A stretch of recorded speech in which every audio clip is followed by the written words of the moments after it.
If someone had told me that the happiest weekend of my life would begin with my own mother trying to steal my wedding, I would have laughed, not because she wasn't capable of making everything about herself, but because I honestly believed there was one line even she would never cross.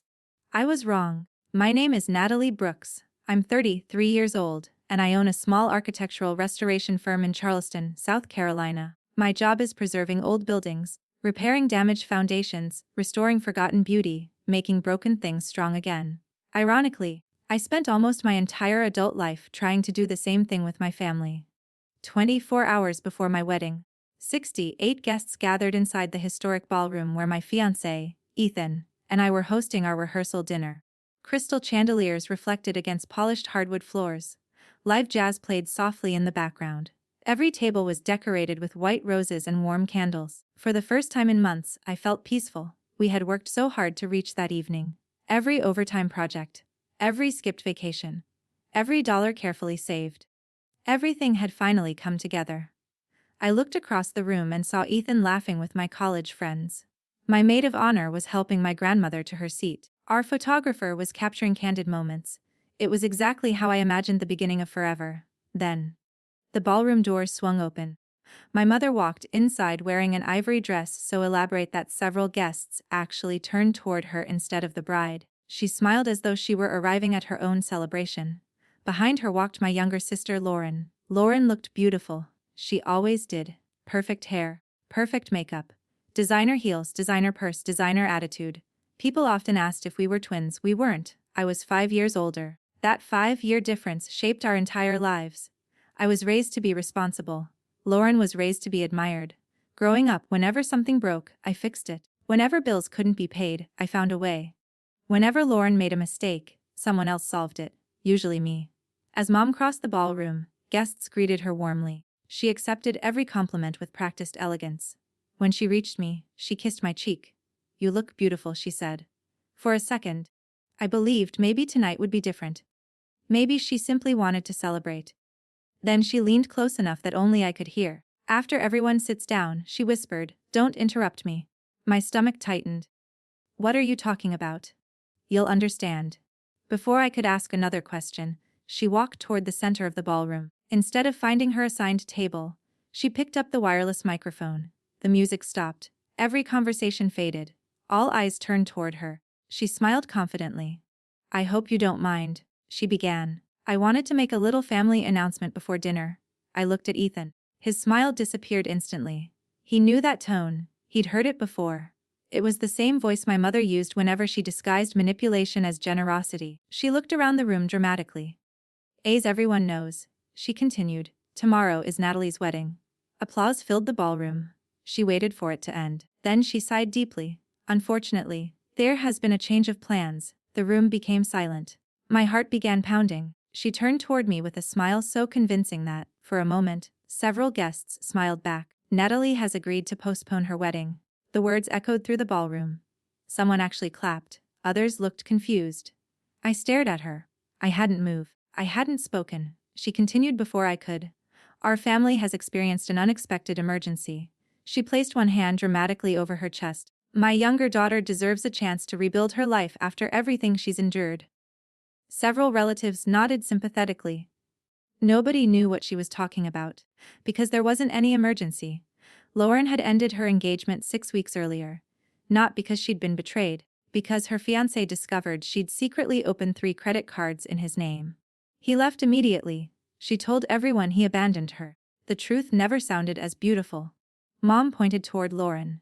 "My poor daughter has already reserved the wedding venue of her dreams." Lauren lowered her head modestly. "The deposit is due Monday." Mom looked back toward the guests. "So Natalie has graciously agreed to transfer $62,000 from her wedding fund." The ballroom erupted into applause. People smiled at me. Some even stood. One aunt wiped tears from her eyes. "What a wonderful sister. So generous." I always knew Natalie had the biggest heart. I couldn't breathe, because none of it was true, not one word. Mom reached into her leather folder. She removed several papers. Then she walked directly toward me. The applause slowly faded. She placed the documents beside my dinner plate. A bank transfer authorization. Already completed. The destination account belonged to Lauren. Only one signature was missing, mine. She handed me an expensive fountain pen. Go ahead, sweetheart. She smiled as though she were offering dessert. We've already discussed everything? No, I said quietly. She blinked. I'm sorry. I never agreed to this. Several nearby guests shifted uncomfortably. Mom laughed. Natalie is joking. I'm not. The smile slowly disappeared from her face. She lowered her voice. Don't embarrass your sister. I looked directly at Lauren. She refused to meet my eyes. Instead, she stared at the transfer form, waiting, almost impatiently. Something inside me finally broke. Not with anger, with exhaustion. Years of saying yes, years of rescuing everyone. Years of pretending everything was normal. I pushed the paperwork back across the table. No, one word, softly spoken, but somehow louder than every speech my mother had ever made. The room froze. Mom's expression changed instantly. You don't understand. I understand perfectly. She leaned closer. Lauren needs this. So do Ethan and you can get married next year? No. You already have the groom. I stared at her. What? Lauren lost hers. She said it as though that settled everything. A's her older sister, it's your responsibility. I couldn't believe what I was hearing. My responsibility. She's suffered enough. I laughed once. Not because anything was funny. Because it was unbelievable. Ethan and I spent 4 years saving this money. Mom folded her arms. And your sister has spent 4 years trying to rebuild her confidence. I looked toward Lauren again. Finally, she spoke. You'll still have Ethan. There wasn't an ounce of guilt in her voice. You can have another wedding. I may never get another chance. That sentence changed everything. This wasn't about healing. This wasn't about family. This wasn't even about money. She didn't want happiness. She wanted mine. I slowly stood from my chair. Every guest watched silently. Lauren, I asked calmly. If I give you $62,000, where exactly is the groom? She hesitated. Mom answered first. That isn't important. It is to me. Lauren crossed her arms.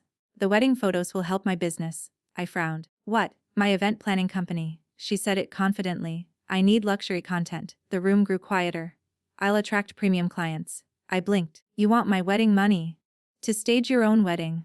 It isn't staging. You don't even have a fiancé. She rolled her eyes. Details can be worked out later. Several guests exchanged uncomfortable glances. For the first time, people began realizing something wasn't right. Mom noticed it too. She quickly raised her voice. Natalie has always been successful. She owns a company. She has a wonderful fiancé, a beautiful home. Lauren deserves one good thing.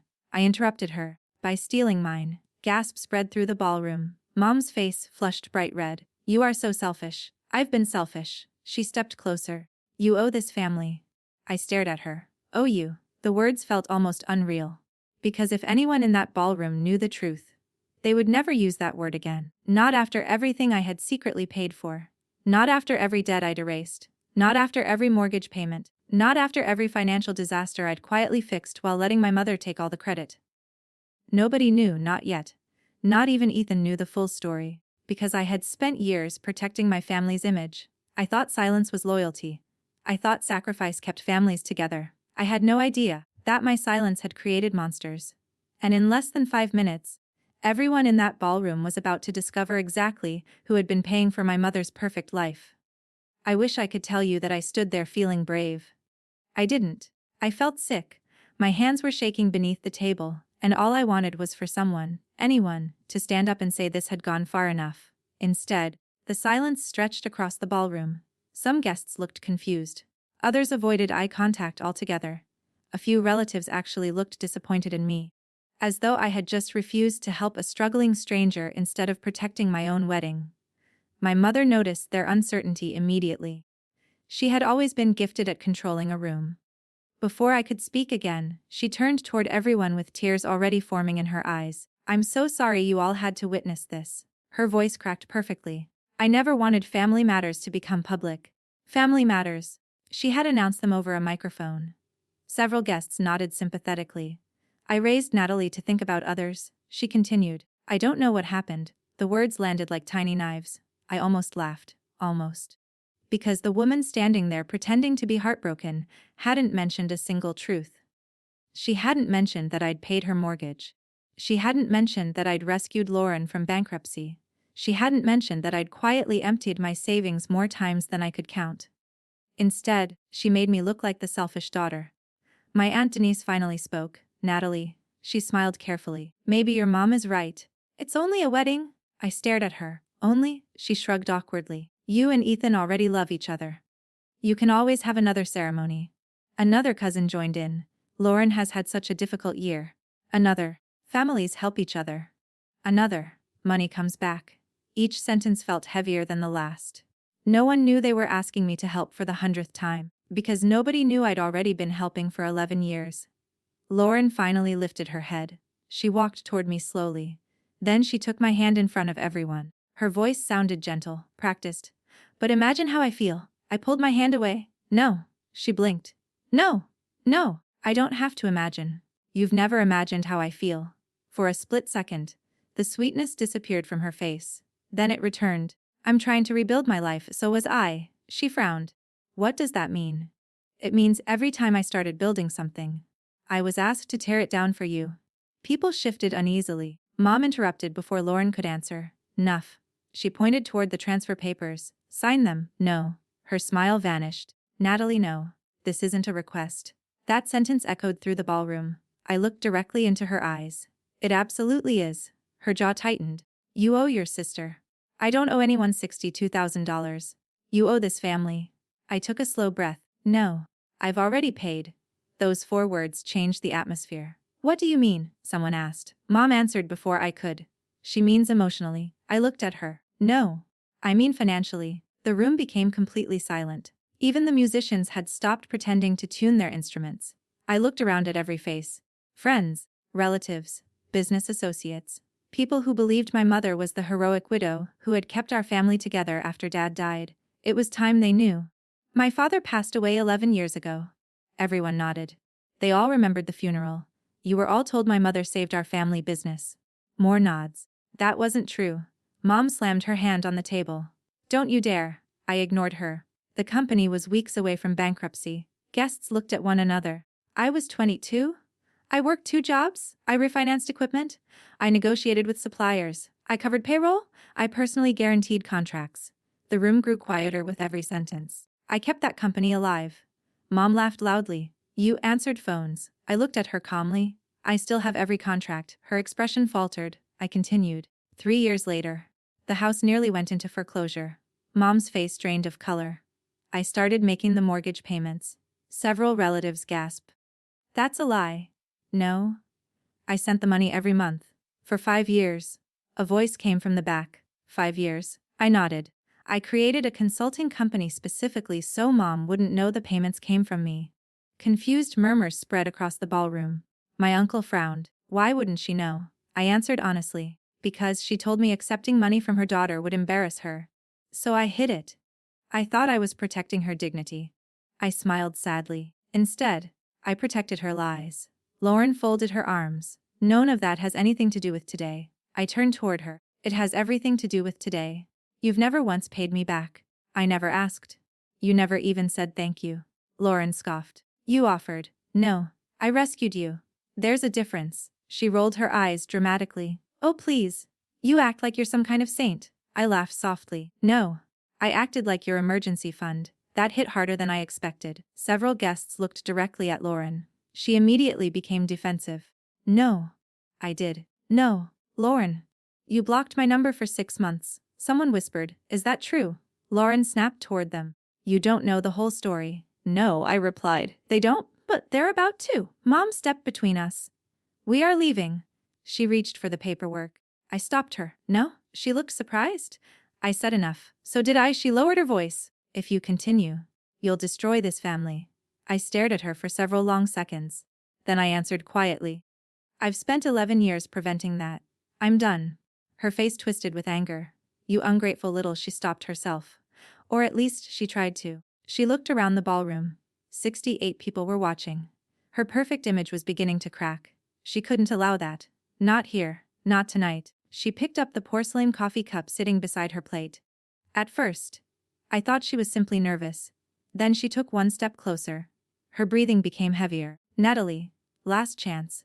I looked down at the unsigned transfer form, then back at her. No. Everything happened in less than 2 seconds. Her arm swung upward. The coffee flew through the air. Hot liquid exploded across the left side of my face. It soaked my hair, my neck, the front of my ivory rehearsal dress. The ballroom gasped. Someone screamed. The cup shattered against the hardwood floor.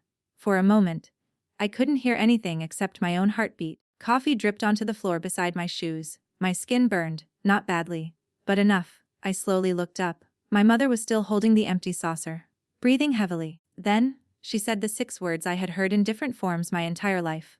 "Look what you made me do?"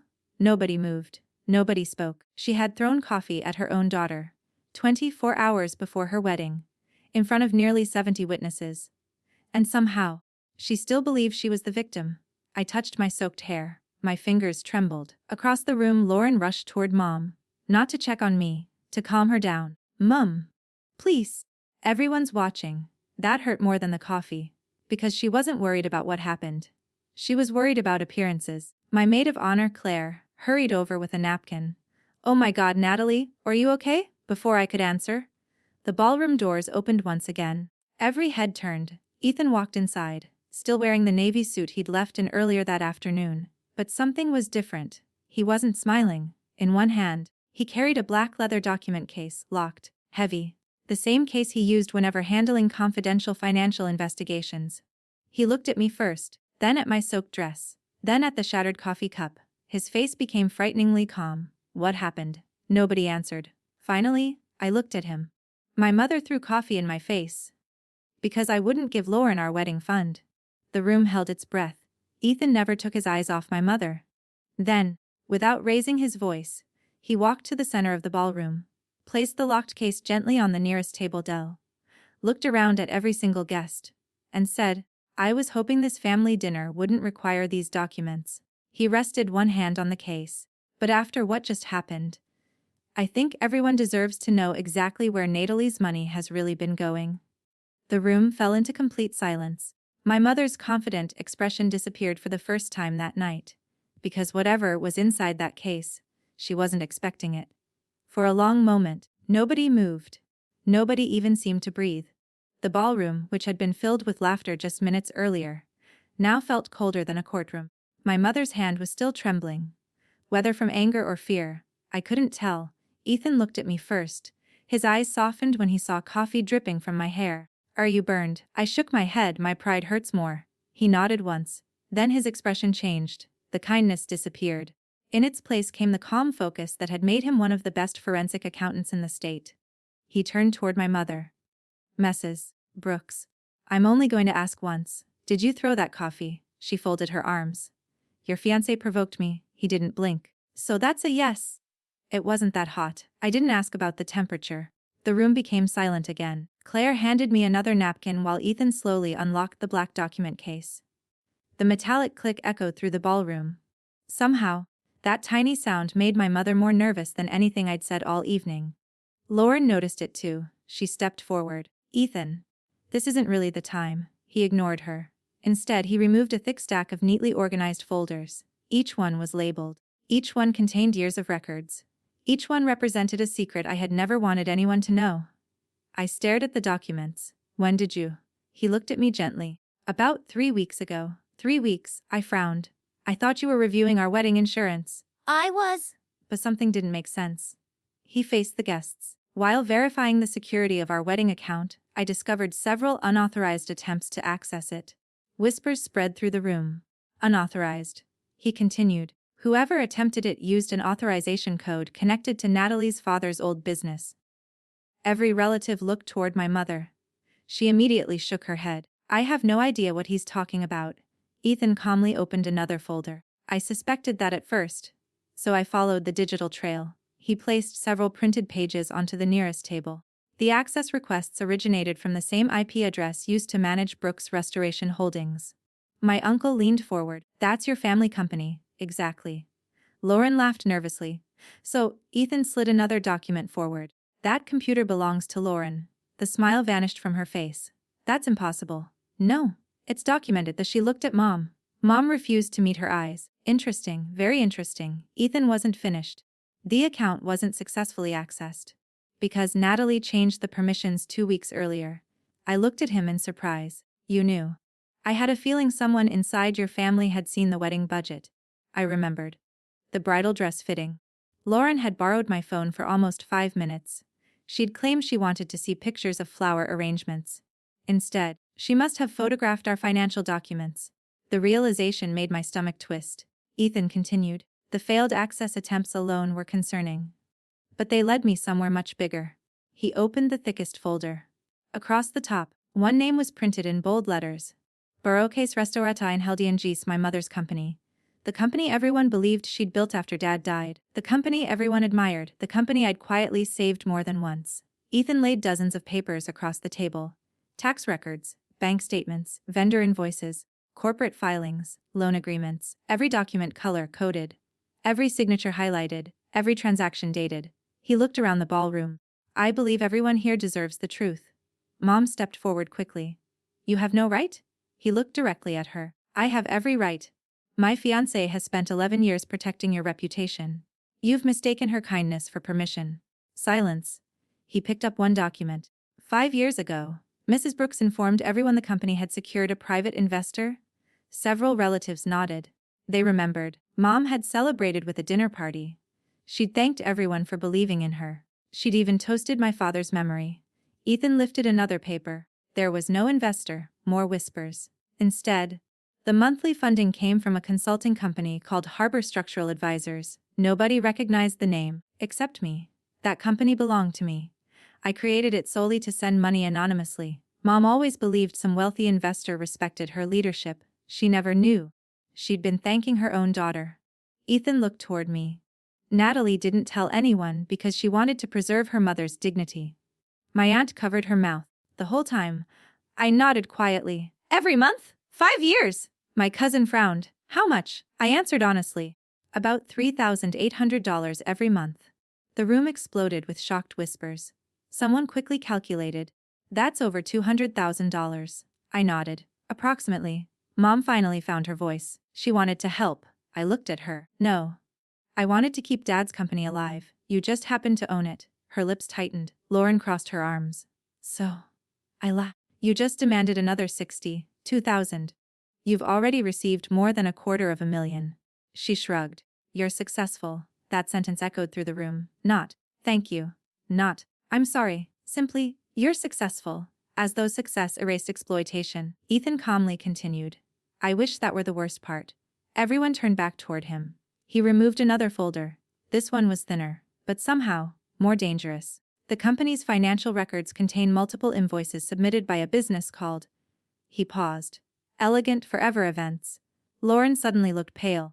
That was her event planning company. She tried smiling. I provide services. Ethan nodded. I'm sure you do. But according to these invoices, you billed your mother's company nearly $91,000 for corporate marketing campaigns. Lauren answered immediately. That's normal. It would be, if the campaigns actually existed. He slid several photographs across the table. Blank warehouses, empty office buildings, vacant conference rooms. The venues listed on these invoices were never rented. He placed another stack beside them. The photographers listed don't exist.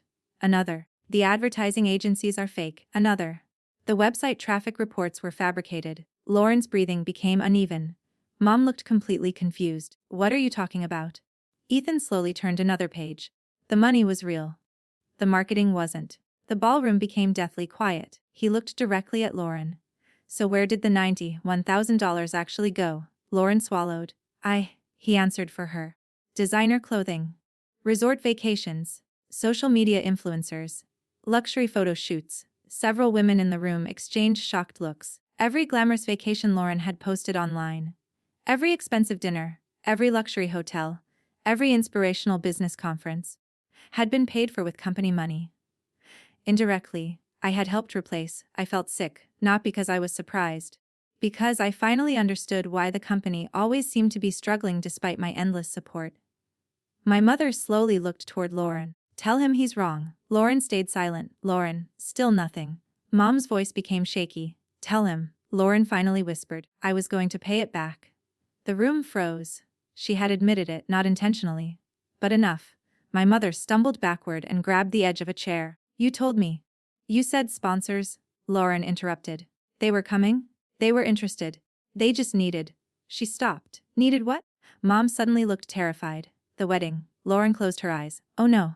Ethan looked at everyone. Now we arrive at the $62,000.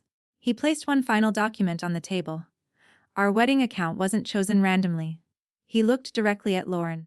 You intended to use Natalie's wedding money to temporarily replace the missing company funds before the annual audit. The room erupted. No, my God, are you serious? Lauren immediately shook her head. That's not true. It was only temporary. Temporary, she had just confirmed it herself. Mom stared at her daughter as if seeing her for the first time. You told me. It was for your venue. Lauren began crying. It started that way. But then, the audit? What audit? Mom whispered. Lauren looked down. I needed the money before they checked the books. The color drained from Mom's face. She turned toward me, then toward Ethan, then toward the documents covering the table. For the first time all night, she realized something horrifying. She hadn't just embarrassed herself, she had attacked the one person who had been quietly keeping everything from collapsing. And this time, there wasn't going to be another secret rescue. For several seconds, the only sound inside the ballroom was Lauren crying. Not because she felt guilty. Because she'd been caught. She covered her face with both hands, hoping tears would distract everyone from what she'd just admitted. They didn't. My mother slowly lowered herself into the nearest chair. Her breathing became shallow. Nenity. $1,000. She whispered the number like she couldn't believe it. You said it was marketing. Lauren refused to look at her. At first. Mom slammed her hand on the table. At first. Lauren finally looked up. I just needed one successful campaign. One luxury wedding. One viral event. Then sponsors would come. I would have paid everything back. A man near the back of the room laughed bitterly.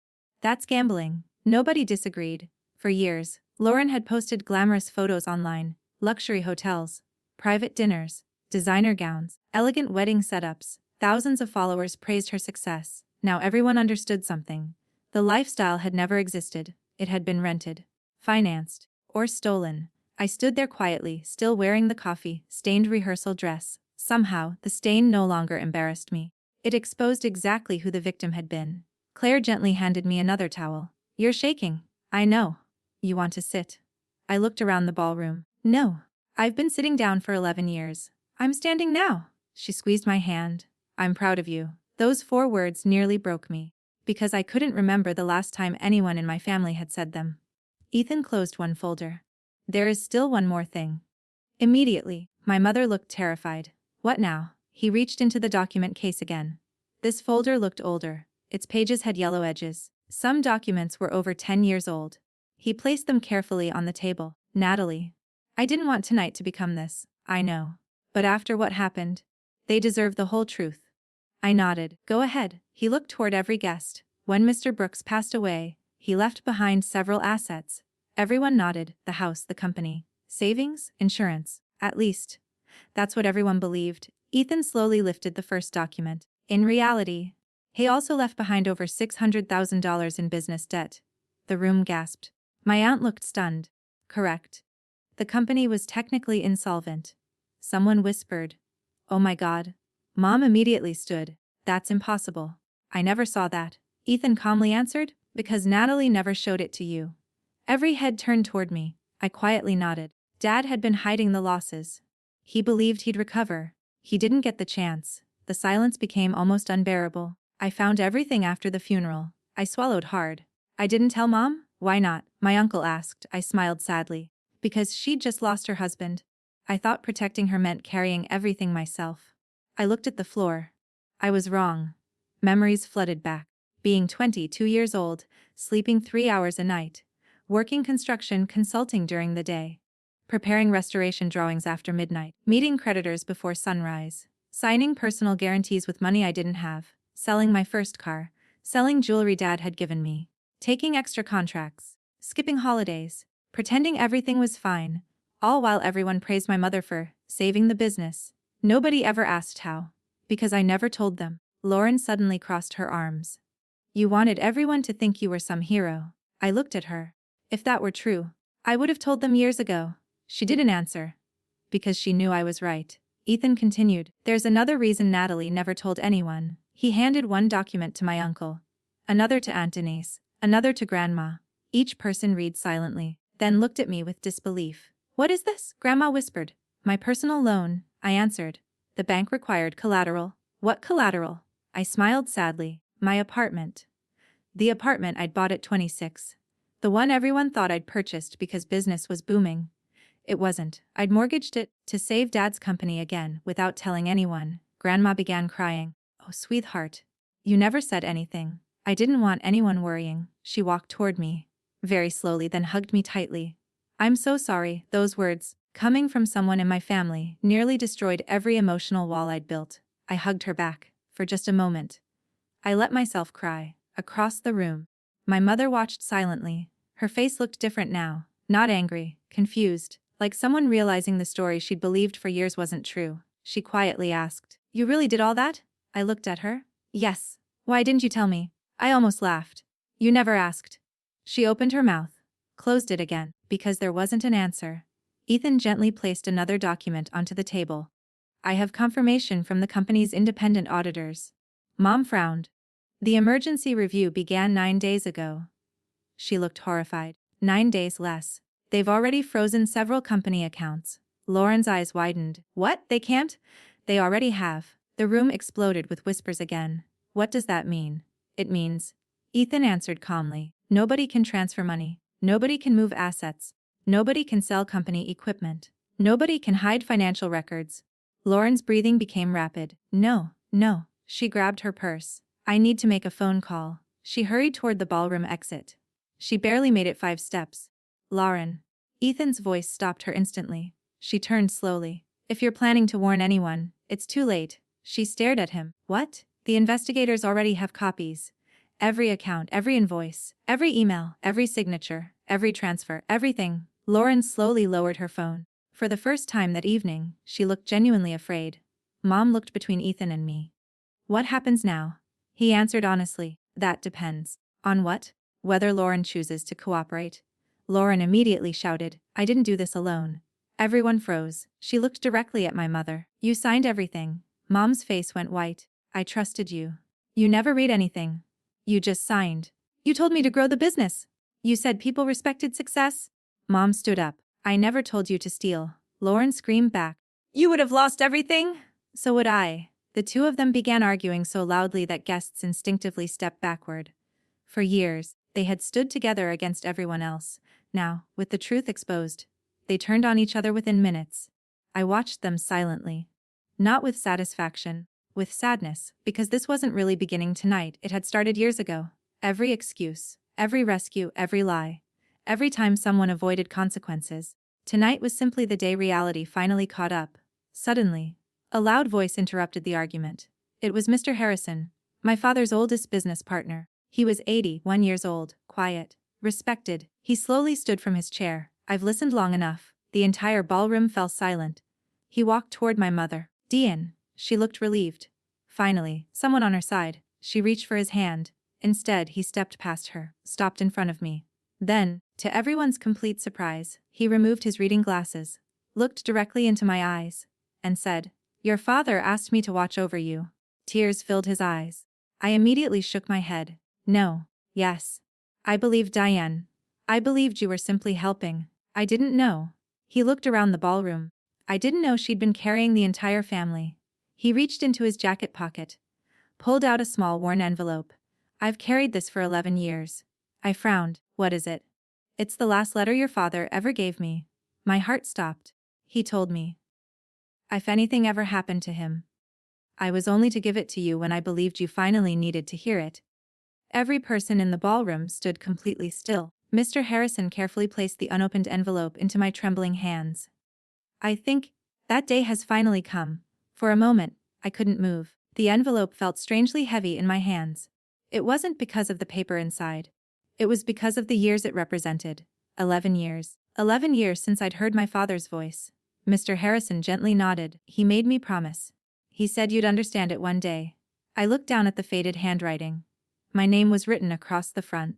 Natally, Dad's handwriting. The same neat block letters he'd used to label every toolbox in our garage. My vision blurred instantly. My voice cracked. "I can't." Ethan stepped beside me. "You don't have to read it alone." I nodded. Very carefully, I opened the envelope. Inside was a folded letter. The paper had yellowed with age. I unfolded it with trembling hands. The ballroom became completely silent. "My dear Natalie, if you're reading this, then I'm no longer here. I'm sorry." More than you'll ever know. A tear landed on the paper. I wiped it away carefully. I know you. I know you'll try to fix everything. That's who you are. But if there's one thing I hope you learn after I'm gone, it's that not everything is yours to carry. My chest tightened. Your mother loves deeply, but she fears failure even more. Fear makes people believe control is the same thing as love. Don't let her fear become your future. Several guests quietly lowered their heads. Even my mother couldn't look at me. Take care of Lauren if she truly needs help, but never confuse helping someone with rescuing them from every consequence. Those are not the same thing. Lauren slowly closed her eyes. The strongest people often become everyone's safety net. Eventually they forget they're human too. Promise me something. If the day ever comes when carrying everyone else begins breaking you, put yourself down first. The people who truly love you will understand. I couldn't continue for several seconds. My father had written those words before any of this happened.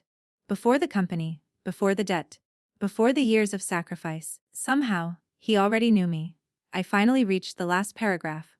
One last thing. Success is not measured by how many people depend on you. It's measured by how many people become stronger because of you. Don't build a family that needs your sacrifice. Build one that deserves your love. I'll always be proud of you. Dad, the room was completely silent.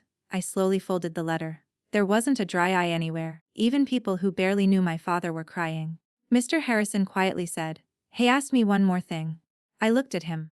He told me, "Don't let Natalie spend her whole life apologizing for surviving." That sentence shattered something inside me. For years, every achievement, every promotion, every successful project had somehow made me feel guilty, like I was leaving everyone else behind. Dad had seen it coming, long before I did. My mother finally stood, very slowly. "Natalie," her voice barely existed. She stopped. She looked completely lost. For the first time in my entire life, she didn't know what to say. "I'm sorry." The words surprised everyone, including me. She looked down. I truly didn't know. I stared at her. "You didn't know what? How much you'd done?" She wiped tears from her face. I thought the company survived because I kept fighting. You never corrected me." I answered honestly. "I tried." "You didn't listen." She lowered her head. She remembered. All those conversations she'd dismissed. All those times she'd interrupted me. All those years she'd assumed. Then she turned toward Lauren. "You knew." Lauren remained silent. "You knew your sister was paying everything?" Another silence. "Answer me." Lauren finally whispered. "Some of it." Mom's eyes widened. "Some." Lauren swallowed hard. "I found out about the mortgage 3 years ago." The ballroom gasped. 3 years?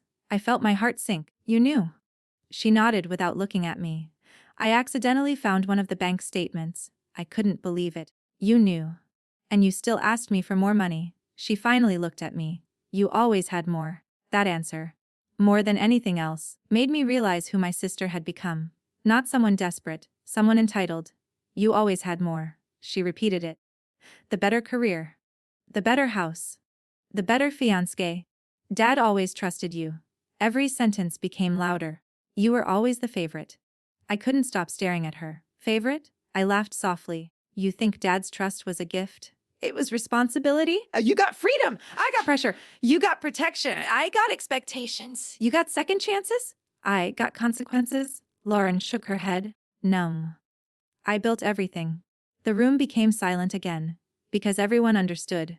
This wasn't jealousy from 6 weeks ago. This had been building for years. Lauren suddenly burst into tears. Real tears this time. "I spent my whole life trying to catch up to you." I answered quietly. "You weren't trying to catch up. You were trying to take shortcuts." She looked shocked. "You wanted the results. Without the work. You wanted respect. Without earning it. You wanted my wedding. Without a marriage. You wanted my money. Without making any." Every word landed harder than the last. She couldn't deny any of them. Then the ballroom doors opened. 2 men in business suits entered. Behind them, a uniformed police officer. The conversation stopped immediately. One of the men approached Ethan. "Mr. Carter." Ethan nodded. "We received your call." My mother looked terrified. "What is this?" The man calmly introduced himself. "I'm Daniel Reeves, independent forensic auditor." He looked around the room. "Would apologize for the interruption. We only need a few signatures." Lauren immediately grabbed her purse. "I'm leaving." The police officer stepped in front of her. "I'm afraid you can't." "What?" Mr. Reeves spoke calmly. "Miss Brooks. Based on the financial evidence already submitted, We've been instructed to secure company records and electronic devices. Lauren's face turned completely white. My laptop? Yes, sir. My office computer? Yes. She looked desperately toward my mother. Mom couldn't even look at her. Mr. Reeves then turned toward me. I was Brooks. I also need to thank you. I frowned. For what? If Mr. Carter hadn't contacted us when he did, the employee payroll scheduled for Monday would have bounced. Several employees from Dad's company were attending the rehearsal dinner. Their faces went pale. What? The operating account contained less than $12,000. One employee whispered, "We have 32 families." Mr. Reeves nodded. "We know." He smiled gently. "Fortunately, emergency financing has already been approved." Everyone looked confused. He looked directly at me. "Your anonymous preservation fund." I blinked. "My what?" Ethan smiled softly. "I wanted to surprise you after the wedding." He reached into his jacket, pulled out another document. "This morning, I transferred ownership of Harbor Structural Advisors into a charitable trust." I stared at him. "The company no longer belongs to you. It belongs to the employees." The room fell silent. He continued. "The profits from future restoration projects will now help protect worker salaries whenever businesses face temporary financial hardship." Tears filled my eyes. You did that?" He smiled. "You've spent 11 years saving one company. I thought it was time your kindness started saving many." I couldn't speak. I simply wrapped my arms around him. The ballroom erupted into applause. Not polite applause, real applause. The kind that comes from witnessing genuine goodness. Across the room, my mother quietly began crying again. Not because she had lost control, but because she had finally realized the daughter she'd spent years taking for granted had become the kind of person everyone else admired. And for the first time, she understood exactly why. The applause lasted several seconds. I wasn't used to being the center of attention. For most of my life, I had worked quietly in the background, fixing problems, paying bills, saving businesses, protecting people who never even knew I was protecting them.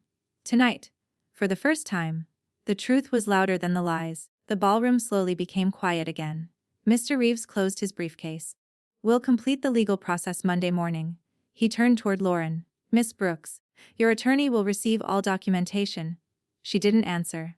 She simply stared at the floor. The confidence she'd carried into the ballroom was gone. No designer dress, no expensive handbag, no carefully rehearsed smile could hide reality anymore. My mother slowly walked toward me. Every step seemed heavier than the last. She stopped only a few feet away. For several seconds, neither of us spoke. Then, she looked down at my stained rehearsal dress. "I did that." It wasn't a question, it wasn't an excuse. It was the first honest sentence she'd spoken all night. I nodded. "Yes." Tears filled her eyes again. "I spent years believing I was protecting Lauren." She looked toward her younger daughter. "I never realized I was teaching her that someone else would always rescue her." Nobody interrupted, she continued quietly.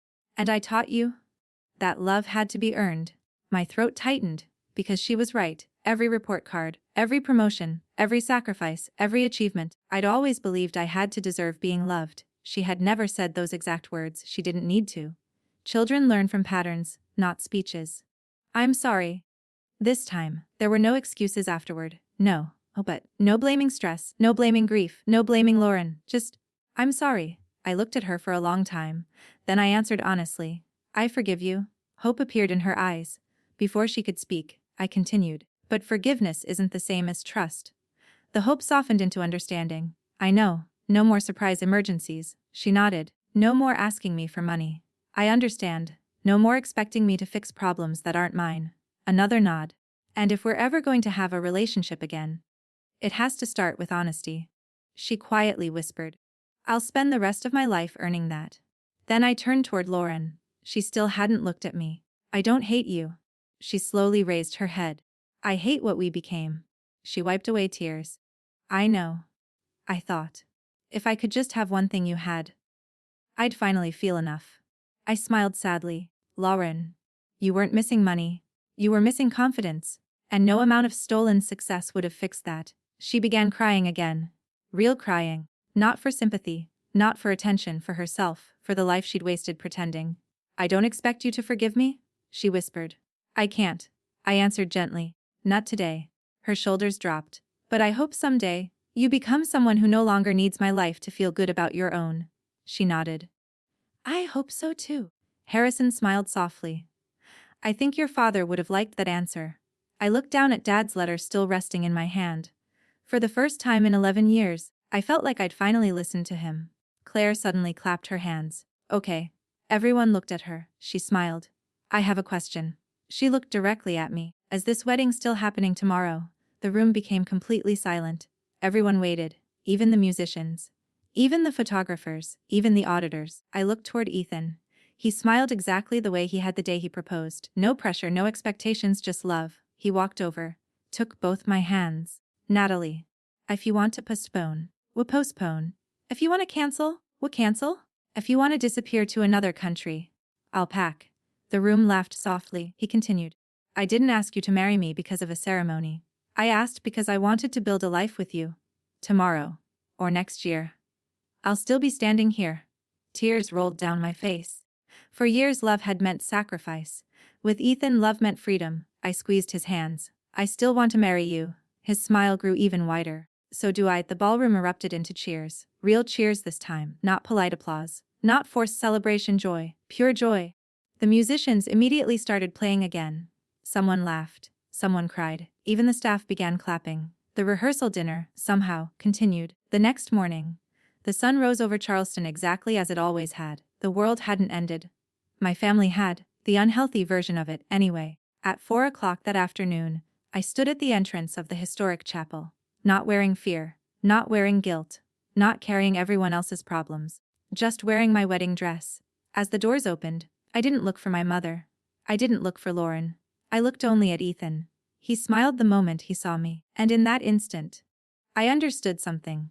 This wasn't the happiest day of my life, because everything had gone perfectly. It was the happiest day, because I finally stopped confusing love with obligation. 6 months later, the investigation officially concluded. Lauren accepted responsibility for the fraudulent invoices and entered a restitution agreement.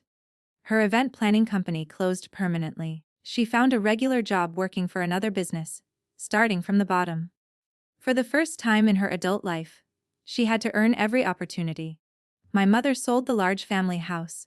She moved into a modest townhouse near the outskirts of Charleston. She found work managing the office of a local construction supplier. She paid her own bills, made her own budget. Never once asked me for money again. Sometimes, people don't change because you explain your pain better. They change because they finally experience consequences. As for me, I continued growing my restoration company, but I stopped saying yes to every crisis. I took weekends off. I traveled with Ethan. I laughed more, slept better. I finally understood something that had taken me 33 years to learn. You cannot pour endlessly into people who refuse to fill their own cup. Eventually, you become exactly 1 year after our wedding. Ethan and I created the Samuel Brooks Restoration Scholarship in honor of my father. Every year, it helps young architects and tradespeople who can't afford specialized restoration training. The same money that someone once demanded I sacrifice for appearances now helps people build real futures. I think Dad would have smiled at that. Sometimes people ask whether I regret exposing my family. I always give the same answer. No, because I didn't destroy my family. The lies did. I simply stopped protecting them, and sometimes, the kindest thing you can do is allow the truth to arrive, even when it hurts, because healing can never begin until pretending ends. If you've ever been told that setting boundaries makes you selfish, remember this. The people who benefit most from your lack of boundaries are usually the ones who complain the loudest when you finally create them. Loving your family doesn't mean sacrificing your future. Helping someone doesn't mean financing their bad decisions. And forgiveness never requires you to hand someone the keys to hurt you again. The day my mother demanded I cancel my wedding and give my sister $62,000, she thought she was taking my future. Instead, she unknowingly gave me something far more valuable. The courage to finally choose myself. Thank you for watching The Family Conspiracy. Every story reminds us that the strongest families are built on honesty, not obligation. If this story moved you, don't forget to like, subscribe, and turn on notifications so you never miss our next unforgettable family drama.